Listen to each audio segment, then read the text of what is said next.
Digital 410 Media proudly presents the What's the Scuttlebutt podcast with your hosts, Don Abernathy, Jeff Copsetta, and Dennis Blocker. Jeff's worked on a couple projects.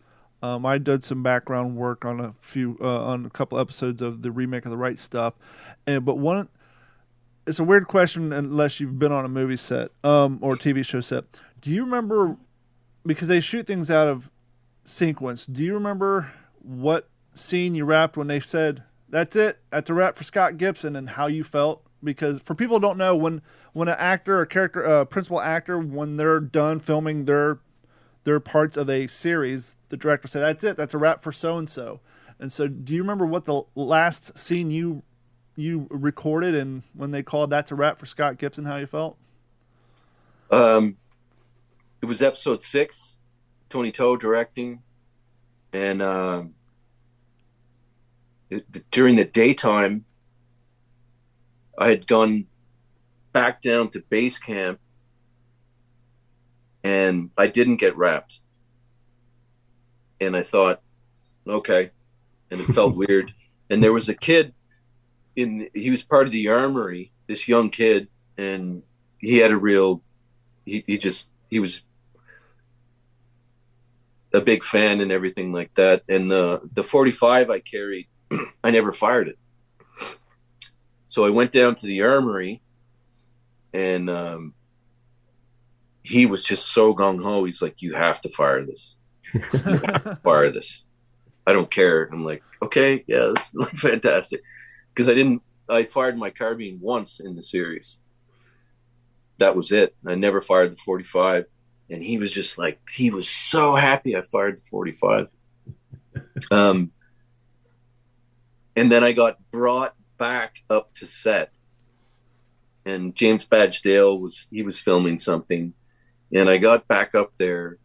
I don't know if I was even shooting anything earlier, but I got back up to set. And I just remember sort of feeling numb. And Tony gave me the wrap, and Badge was there, and we just hugged and said nothing. Absolutely nothing. But he goes, I think I'll be finished soon, so wait for me for the ride home, because the guy who was doing the webbing, he didn't love everybody. This Australian dude, a few of the actors he wasn't in love with, but he gave us each a bottle of wine. Wow. So he goes, and then Badge is like, hey dude, I think I'll be done in an hour. We'll catch a ride home. But I felt really completely just numb, man. It was weird. It was weird leaving there. That was 7 months. Wow, man. 7 months, and I was never Scott Gibson to any of the background, any Dale Dye, his cadre, my guys. I was the skipper all the time. I'd go to the can, and background guys would salute me. So you're just living that for that long, and then the ending was just, maybe it was appropriate that way to end things off like that, because it just felt really, really empty. Wow. Yeah, there's an interesting feeling, and me doing background work, I didn't feel as much, but just being on the set for when Jeff worked on the Walking Point, and just me being there for a day and a half and seeing how the cast acted with each other. And when I was lucky enough to do the almost 3-hour-long episode, and then having some of the actors message me months later saying, I still listen to those episodes because it reminds me of that night. And you and Jeff could talk this better than I can, but from being an outsider looking in, it's almost like here you have a room full of adults that are almost experiencing that feeling. Remember when you're like 13 and 14, you guys went off to summer camp for like 2 weeks, and you made all these best friends, you had the best time of your life, and then it was time to go home. Your parents are coming, and you kind of had that feeling it was almost you broke up with somebody. It kind of seemed like here, you have a room full of adults almost having that same experience, that same feeling of, oh shit, I just had the best friends I've had for months, and now we're all going back home. And so it's like the last day of summer camp feeling. At least that's the way I kind of took it in, watching the way everybody was treating one another. I mean, that the core of us that are close, and the guys that I know, I mean, we can't speak to war or would never. Okay, yeah, we know what that's like, or any part of it, but we really lived that experience.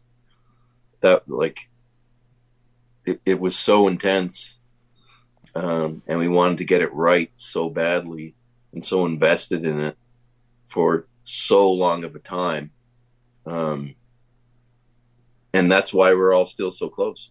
And that makes sense, because I think Tom Hanks once said that the hardest role he ever played, the most emotionally draining role he ever did, was Saving Private Ryan, because here you are for 12 hours a day pretending to see people, especially if you're a method actor, you're really getting into it. You're really crying tears. You're putting yourself psychologically in that position so that you can express those feelings. And 12, 13 hours a day for months on end. And, I could see how that could be emotionally draining if you're really getting into that scene or that role or that character or that scenario for days and days on end. I mean, unless it was a shit ton of, I just would never want to do that again. It sounds weird, but I couldn't imagine going through that again. That it's, give me, if it's 500, I don't care what the money is, just like, no, even military stuff, I get auditions now and I'm going, Jesus, I don't. To me, that me, that answers the question, did you put it all out there? Yeah, truly you did. If you're looking at it like, sure, I don't want to get that, you truly put it all Absolutely. out there. And that's all people can ask for. Yeah, that comes across too. Definitely comes across. I felt the same way about anything that I write. Like if I don't get goosebumps when I read what I wrote to somebody, it's not it. I haven't got it yet. Like even though I looked at that manuscript friggin' 10 times, if I haven't put it all in there, I remember doing The Heart of Hell, my grandpa's gunboat book, The Heart of Hell, and when I wrote scenes where Lawrence Bozarth was dying, I mean, this is this real kid and his shipmates. I mean, I had tears just streaming down my cheeks as I'm typing this manuscript and snotting and everything.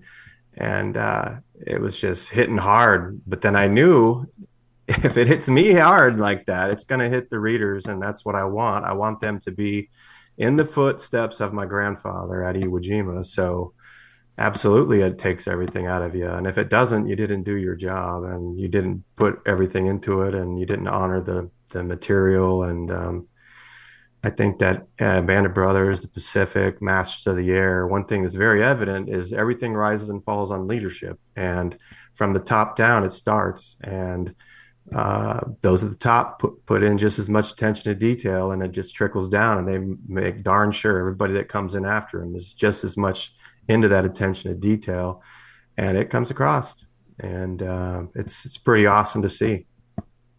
Hey, Dale died in his cadre, but Dale was beside me the whole time and just everything, because I was the captain and he knew obviously all about Haldane.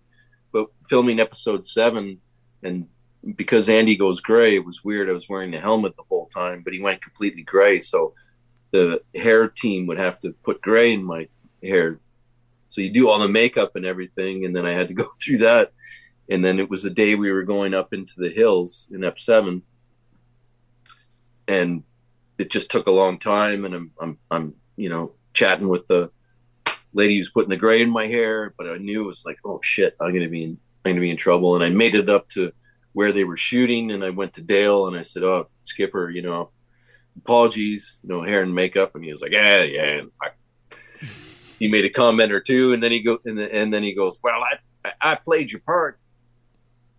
So this is what you're going to do. You're leading the company up into the hills. They say action, and you're moving weapons, and and he's doing all this fucking thing. And I'm just looking at him going, I'm not doing that at all. There's no fucking way. I'm like, that's not how I'm playing Andy. So he said all that. I'm like, yes, sir. Yes, sir. Yes, sir. And then one of the Marines that was part of the cadre was the first sergeant, or portraying the first sergeant in 3-5. and he was beside me. And I just looked at him and I said, "Hey, man, when they say action, I'm going to ask you if the company's ready. You just nod or say yes, whatever, and then I'm going to tell you to move them out." He's up ahead. Their platoon's on point, sir. Right up there. All right, Kelmar, what do we got? Nambu in the hill, right up there, covering from that ridge all the way to the left. Let's get a closer look. And he goes, "Okay." So that's what we did. And we filmed it and we shot a bunch of times. And then at the end of it, Dale comes walking up to me and I thought, okay, I don't know, he's going to give me a blast or something. But you're all like, I mean, he's sort of the real deal. Yeah. And he comes up to me and he said, "Skipper, every officer has his own way of leading. And I respect that."